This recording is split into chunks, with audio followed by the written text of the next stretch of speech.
నమస్తే welcome to YNC news. Kakinada జిల్లా ప్రతిపాడు మండలం లోగల లంపకలోవా గ్రామ పరిధిలో నిర్మించిన వీరభద్ర ఎక్స్పోర్ట్స్ ప్రైవేట్ లిమిటెడ్ నందు కార్మికులు యాజమాన్యం వారు కనీస వేతనాలు చెల్లించలేదని, నెలకు 4 దినాలు కంపెనీ వారు ఇచ్చిన మినహా కనీసం ఒక్కరోజు వాడినా ఇంకొక రోజు అదనంగా సాలరీ కట్ చేస్తూ కఠినంగా వ్యవహరిస్తున్నారని కార్మికులు ఆవేదన వ్యక్తం చేశారు. కనీసం ఫ్యాక్టరీలో వైద్యం, ఇన్సూరెన్స్, మంచినీటి సదుపాయం కూడా లేదని, మాస్కో మొదలకు అవకాశాలు కంపెనీ వారు కల్పించట్లేదని, PF, VIC సదుపాయం లేదని, ముఖ్యంగా కంపెనీలో పనిచేసే కార్మికులను యాజమాన్యం వారు అమర్యాదగా దుష్ప్రాషలతో మాట్లాడుతున్నారని వాపోయారు. అంతేకాకుండా లేబర్ ఫ్యాక్టర్ ప్రకారం రావాల్సిన జీతం లేదని, కంపెనీ వారు నిర్వహించవలసిన బాధ్యతలు నిర్వహించట్లేదని, మా సమస్యలు పరిష్కరించే వరకు మేము విధులకు హాజరు కామని YNC ద్వారా పై అధికారులకు యాజమాన్యం వారికి తెలియజేస్తూ వారి సమస్యకు పరిష్కారం చూపవలసిందిగా కోరుతున్నారు.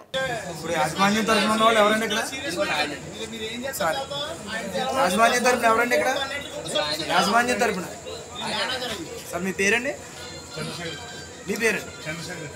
చంద్రశేఖర్.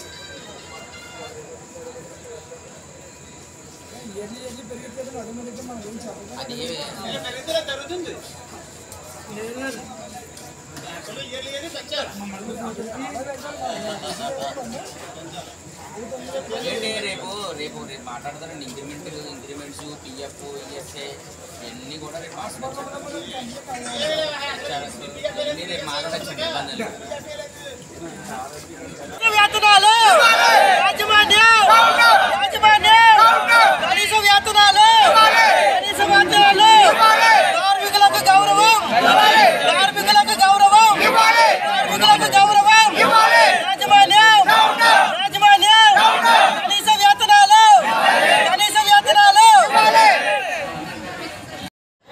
ఈ వీరభద్ర ఎక్స్పోర్ట్ కంపెనీలో 3 సంవత్సరాల నుంచి పనిచేస్తున్నాను. నేను కంపెనీలో మీ శాలరీ పెంచమని అడిగినా, ఏమైనా అడిగినా, మాట్లాడినా బూతులు ఆడుతున్నారు సార్.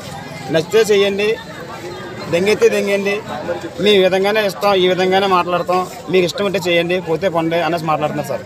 ఈరోజు కూడా లోపల కంపెనీలో వర్క్ జరుగుతుండగా జనరల్ మేనేజర్ రవికిషోర్ ఆయన అసభ్యంగా మాట్లాడితే వచ్చి మేనేజ్మెంట్ అయిన రమేష్ గారితో చెప్తే అలాగే ఉంటుంది, రేపటి నుంచి ఈ విధంగానే మాట్లాడతాం, నువ్వు నచ్చితే ముందు దెంగెత్తే దెంగే అనేసి జప్ప పట్టుకొని బయట గేటు పెట్టి మమ్మల్ని బయట తోసేసారండి.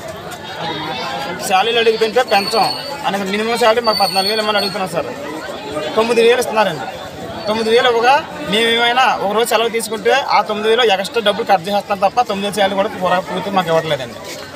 మాకు ఈ డిమాండ్ల ప్రకారంగా చూసుకుంటే మాకు నెలకు మినిమం శాలరీ 14,000 ఇచ్చి PF, ESA కట్టవి మాకు గౌరవం ఇవ్వాలని కోరుకుంటున్నామండి. మేము గత 2 సంవత్సరాలు బట్టి శాలరీ గురించి అడుగుతున్నామండి. ఇంకా మేనేజ్మెంట్ అదిగో ఇదిగో మేము రేపు పంచుతాం, వచ్చే నెల పెంచుతాం, 2 నెలలు పెంచుతాం అన్నాం. తర్వాత అన్న సీజన్ ఇప్పుడు అవ్వదని చెప్పడం, ఈ విధంగా సంవత్సరం నుంచి అలా గడుపుని వచ్చేసారు సార్. దాని కారణం ఇంక ఈరోజు అసభ్యంగా మాట్లాడడం, బూతులాడడం, నచ్చితే చేయండి, దెంగైతే దెంగండి అని తప్పుగా మాట్లాడడం వల్ల ఈ విధంగా మేము. ఎవరు అసభ్యంగా మాట్లాడిన వ్యక్తి ఎవరు? రమేష్ రెడ్డి, రవికిషోర్.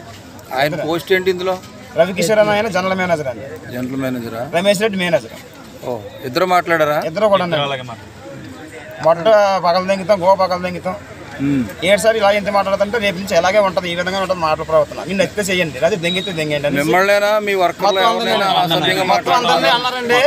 నేను ఎందుకు వెంటేస్తారన్నారని గేటు పెట్టి నన్ను పచ్చి తోసేయారు మొత్తం. మరి మీరు ఇప్పటి వరకు ఎందుకు ఖండించలేదు ఆ విషయాన్ని? ఏ విషయం అండి? ఆ తిట్టులు మిమ్మల్ని ఏవైతే దుర్భాషలాడుతారో దాన్ని మీరు ఎంతవరకు ఎందుకు ఖండించలేదు? ఇప్పుడు వరకు అంటే జరుగుతుంది సార్, కంటిన్యూగా జరుగుతుంది. అయితే మేము ఏదో పట్టుబడి కోసం వచ్చాం, శాలరీ పెంచుతారు కదా, దీన్ని బతుకుతాం కదా అన్న ఆశతో అలా ఇప్పుడు వరకు గడుపుకుంటూ వచ్చామండి. కానీ వీళ్ళు మాట తీరి ప్రవర్తన బాగోలేస్తారు. ఈ రోజు బయటకు గంటేసేసారు సూపర్వైజర్, దానివల్ల మేము ముందుకు వచ్చామండి. అంటే ఎన్నాళ్ళు ఓర్చుకుని ఇంక మీరు ఓర్చుకోలేక ఇప్పుడు రోడ్డును పడ్డారు. అవును సార్, అంతే కదా? అవును సార్, పెంచుతారని ఆస్తూనే ఉన్నామండి ఇప్పుడు వరకు కూడా. మీ ముఖ్యమైన డిమాండ్స్ ఏమున్నాయి? మా డిమాండ్స్ ఏమన్నా మినిమం శాలరీ 14,000, 15,000 ఇవ్వాలి సార్. సీనియర్లు పెట్టి పెంచాలండి. స్టార్టింగ్ శాలరీ 12,000 ఇవ్వాలండి స్టార్టింగ్ సూపర్వైజర్కి. ఇంకేమైనా ఉన్నాయా? PF, ESA కట్టవాలండి. ఎంతమంది వర్కర్స్ కంపెనీలో? 2,000 మంది ఉంటారు. నేను సూపర్వైజర్ అండి. ప్రీ ప్రాసెసింగ్ అని ఒక ఉంది సార్. అందులో ఇన్ఛార్జ్ చేస్తున్నాను సార్. వీరభద్ర 1 నుంచి ఇక్కడ ఎంప్లాయీస్ అవుతున్నారన్నారు కదా, అది కూడా మెయిన్ విషయం కదా, చెప్పండి ఒకసారి. వీరభద్ర 1 ఆగిందనేసి ఆ సూపర్వైజర్ ఆ ఎంప్లాయీస్ ఇక్కడ తీసుకొస్తున్నారు సార్. వాళ్ళు కూడా మా మీద పెత్తనం చెలాయించడం మాట్లాడడం ఏంటని అడిగితే ఇక్కడ ఉన్న సూపర్వైజర్ని బయటికి గంటేసేసి అక్కడ ఉన్న వాళ్ళు ఇక్కడ తీసుకొచ్చి కంపెనీ నడిపిందామన్న ప్లానింగ్ మీద మేనేజ్మెంట్ ఉన్నారని చెప్తున్నారు సార్. లోకల్లోని బతుకు తీసేసి మొత్తం ఉద్యోగాలు తీసేసి వాళ్ళని ఇక్కడ తీసుకొచ్చి వాళ్ళతో ఇక్కడ పని నడిపిందామన్న ప్లానింగ్ మీద మీకు శాలరీలు పెంచం, మీరు నచ్చితే చెయ్యండి, దెంగెత్తి దెంగండి, ఈ విధంగా ఉంటాయి మా మాటలు, ఈ విధంగా అసభ్యంగా మాట్లాడుతున్నారు సార్. ఈ సమస్యలు మీరు సాధించుకునే వరకు ఎన్ని రోజులైనా స్ట్రైక్ చేయడం సిద్ధంగా ఉన్నారా? మా సమస్య పరిష్కారం అయ్యే వరకు కూడా మేము సిద్ధంగా ఉన్నామని చేయడానికి.